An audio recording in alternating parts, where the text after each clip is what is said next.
Hello and welcome to World Talks on TVP World with me, Ashim Kumar. Joining us tonight is David Kirichenko, Associate Fellow at the Henry Jackson Society, to discuss Europe's reaction to the high-stakes Trump-Putin summit in Anchorage. The talks, which shifted unexpectedly from a ceasefire to a push for a full peace agreement, have stirred concern across Europe. Leaders from Warsaw to Berlin insist nothing about Ukraine without Ukraine.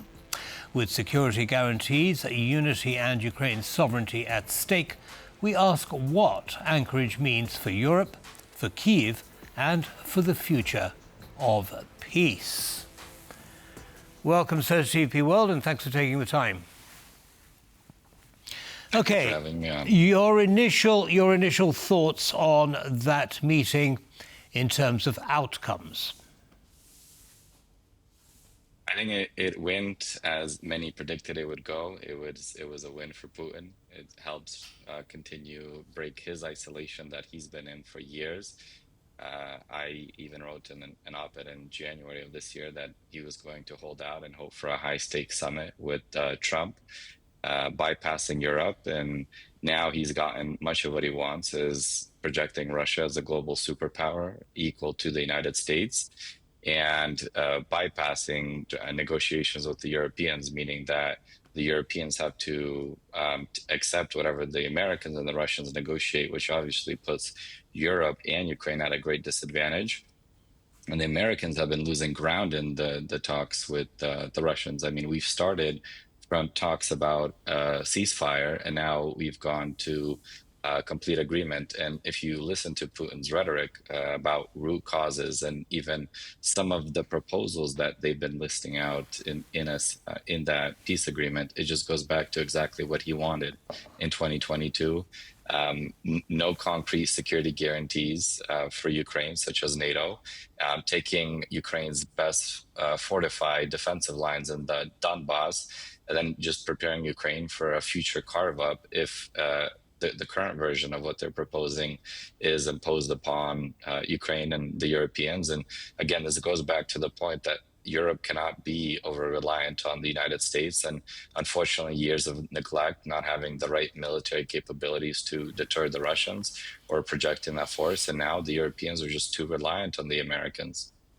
Right. OK, so let's talk about the Americans for a second. I mean, there seems to be some kind of bromance going on between Trump and Putin at the moment. Very warm welcome for Putin, indicted war criminal.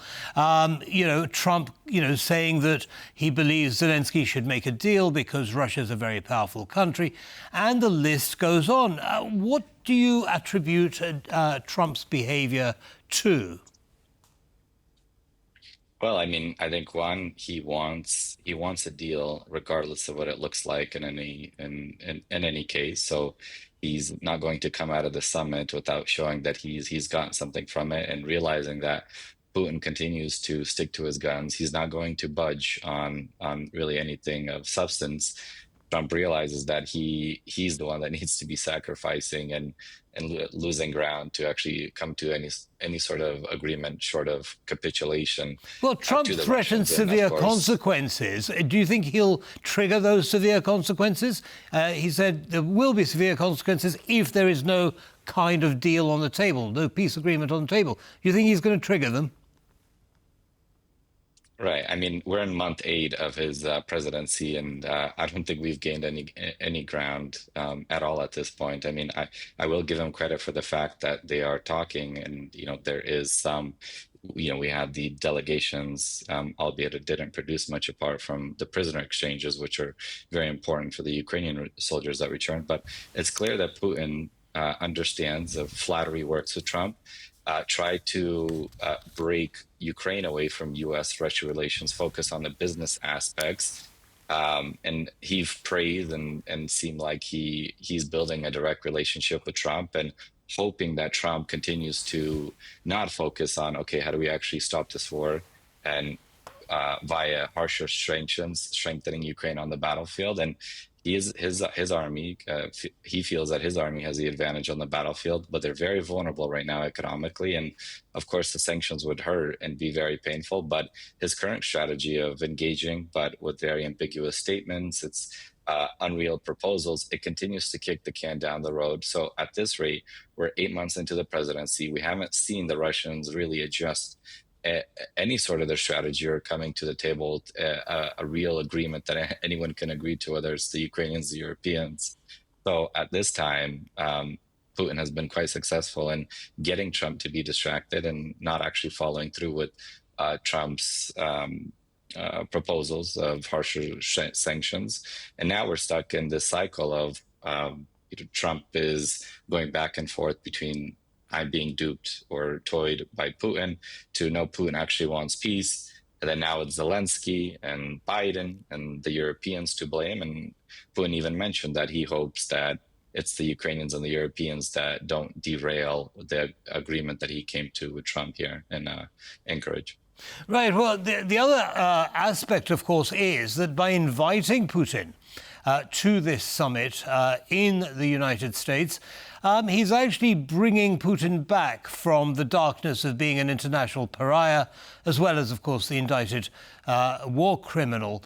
Doesn't look good, does it? I mean, Putin's going to, milk that those optics in his propaganda machine, isn't he? Certainly, and it's a huge one, not just for Putin internationally, but domestically. The Russian people are certainly looking to Putin and looking to understand of what have we gained from years of war and over a million casualties.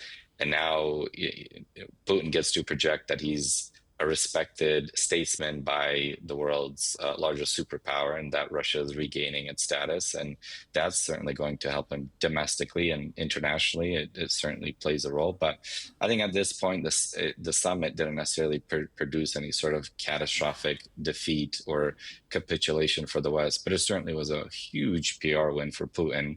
And a lot of it is going to depend on if there's a follow-up summit. And certainly the most important part is whenever Trump realizes again that he's being toyed along, strung along, and Putin's toying with him, that he genuinely, if he wants to make any future summit successful, you need to follow through with the sanctions. You need to inflict more damage to the Russian economy. The Russians respect strength, not capitulation. Right. And so you need to use not just the carrot, but the stick to get them to the table to come with any sort of real terms. Understood. Now, talking about sticks instead of carrots, I want to look at the European perspective. European leaders have been very firm in their commitment in support of Ukraine, and President Zelensky is going to the United States, going to Washington to meet with President Trump on Monday.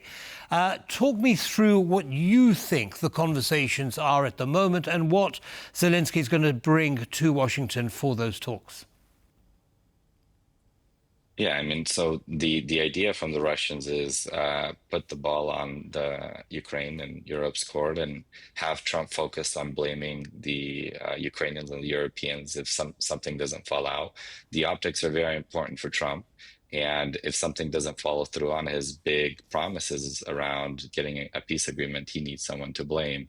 And so the Europeans and the Ukrainians are going to look to how can we actually counter and steer Trump back in the direction that it's actually Putin that is the big obstacle to actually getting some sort of agreement, and trying to refocus Trump on, no, we need a ceasefire before we can talk through these very large and complex subjects, and trying to get him to understand that, for example, if we give up the rest of the Donbass, the best fortification line that Ukraine has, and the Ukrainians don't have NATO guarantees, that just sets Europe up for another war at some point in the future. And so they're going to continue to try to show Trump that what Putin is doing is setting up something that just no one can agree to, continue to relieve himself of any further economic sanctions or putting that additional pressure on Russia's economy, allowing him to continue waging this war and seizing more land before they actually come to the table and then try to negotiate any sort of real agreement.